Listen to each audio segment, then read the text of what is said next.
Good morning, good morning, good morning. Ari na naman po tayo. Madilim-dilim pa'y nandini na naman sa kusina. Dini nga ako'y madaling araw pa ay digar na ililinisin at aayusin na ring mga lulutuin ng aming chef. Mayroon tayo dining karning baka, karning baboy.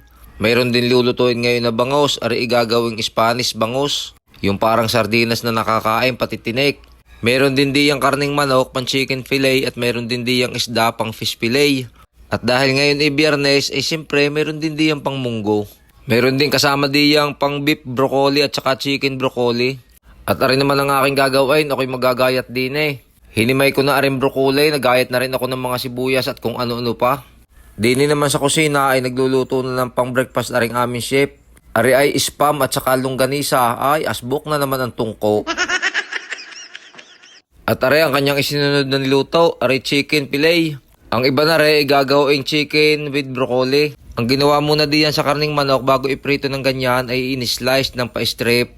Tapos nilagyan ng breading na harina tsaka ipinirito.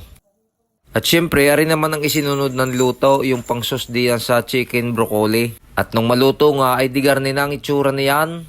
Pasensya na kayo at hindi ko na lang na ibibidyo yung buong pagluluto at gawa nga ng busy. Pasaglit-saglit lang ang video at kadami din namang ginagawa. At ari pa ang isa, hindi ko na rin na-video nung niluluto. Ari naman ay ginataan lang ka, ay pagkakasarap din naman. May lahok iyang hipon na malalaki. Hindi naman sobrang laki, yung sakto lang ang laki ng hipon. At ari naman ang isa pang niluluto, kalderetang baka. Hindi nawawala ang kalderetang baka din sa amin, kahit kalderetang baboy ay paboritong ng mga na-order. Hindi ko na rin nga na-video ang buong proseso ng pagluluto na rin.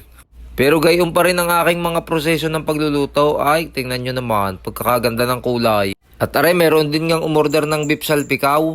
Ang lahok naman na rin ay meron din yung carrots, bell pepper at saka yung mushroom. Tapos igigisa ari sa butter, masarap din aray kahit sa bahaw, At ari na nga ang mga niluto na ipake na.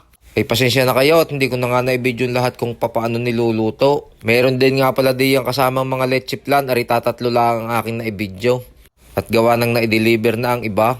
Diyan nga ay ipinapake na, tinatawag na kung saan ang mga deliver tapos ipapaking isa-isang ganyan.